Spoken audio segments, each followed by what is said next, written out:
যে অ্যাপ আছে সেই অ্যাপটার নাম হচ্ছে এনজেইউএল।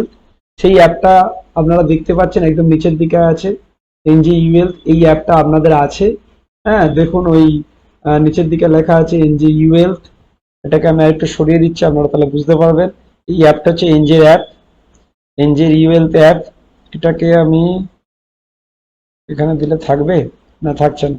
তাহলে এই অ্যাপটা আপনারও আছে, এই অ্যাপটাতে ক্লিক করলাম।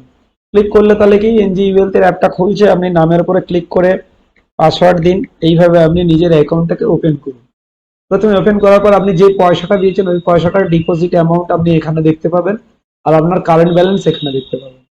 আপনার যেগুলো হোল্ডিং আছে, কোথায় হোল্ডিং আছে কিভাবে বুঝবেন না, দেখুন ওই হোম, নিচের দিকে হোম লেখা আছে, হোমের পাশে পোর্টফোলিও লেখা আছে। দেখুন এই যে পোর্টফোলিও, দেখুন আমি যে ক্লিক করছি, দেখুন এই যে হোম, তার পাশে পোর্টফোলিও, তার পাশে ট্রানজাক্ট, তার পাশে হচ্ছে রিপোর্টস, তার পাশে আছে কানেক্ট।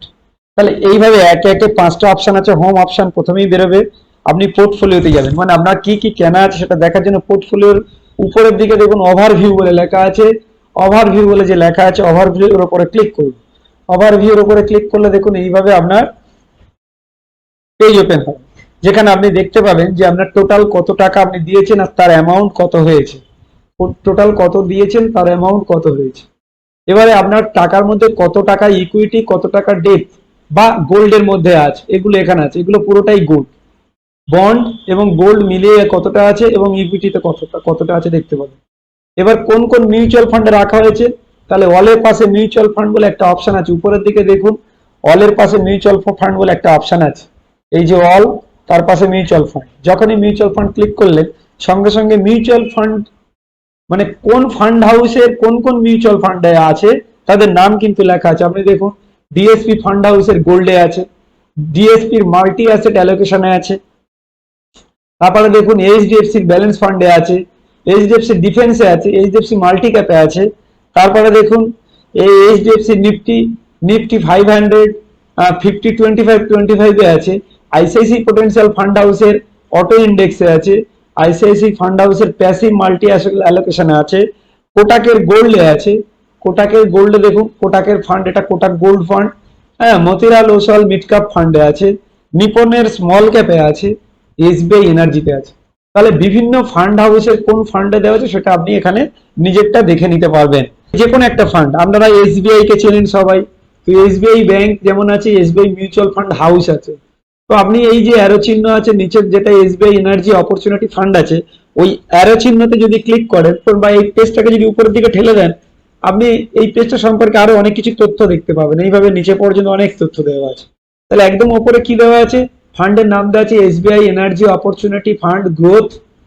এখানে কি লেখা আছে, ন্যাপ ভ্যালু 10 টাকা 42 পয়সা। এখানে আর কি আছে, কবে এসেছিল, 2024 ফেব্রুয়ারি মাসের 26 তারিখে এসেছিল। এই ফান্ডটা কি জাতীয়, ইকুইটি ফান্ড। এই ফান্ডের এক্সপেন্সেস রেশিও, এই ফান্ডটা চলার জন্য যেটা খরচ হয় total, fund manager, fund house এবং বিভিন্ন সিস্টেম পারপাসে, সেটা হচ্ছে 1.77%। এবারে এই ফান্ড হাউসের এক্সিট লোড দেওয়া আছে। এই ফান্ড হাউসের এই ফান্ডের এক্সিট লোড লেখা আছে 1 বছরের পরে যদি কেউ তোলে তাহলে 1% ডিসচার্জ লোড লাগবে না। কখন অ্যাপ্লিকেবল হবে না, আপ টু 1 ইয়ার পর্যন্ত 1% অ্যাপ্লিকেবল। অর্থাৎ যে 1% বলতে 100 টাকায় 1 টাকা, তাহলে কেউ যদি 1000 টাকা রাখে তাহলে 1000 টাকায় 10 টাকা। 1 বছরের মধ্যে যদি আপনি তুলতে চান তাহলে 10 টাকা আপনার চার্জ কাটবে।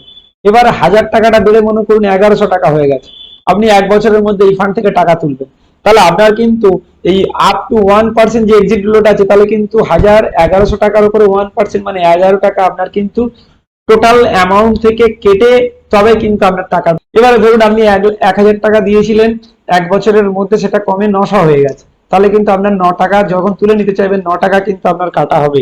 এটা কিন্তু এক্সিট লোড, আর এটা 1 বছর পরে তুললে কোনো কিছু কাটবে না। আমরা সাজেশন করি 3 বছর এই ফান্ডে যদি কেউ টাকা রাখে ভালো রিটার্ন পাবে। Mutual fund investments are subject to market risks. Read all scheme related documents carefully.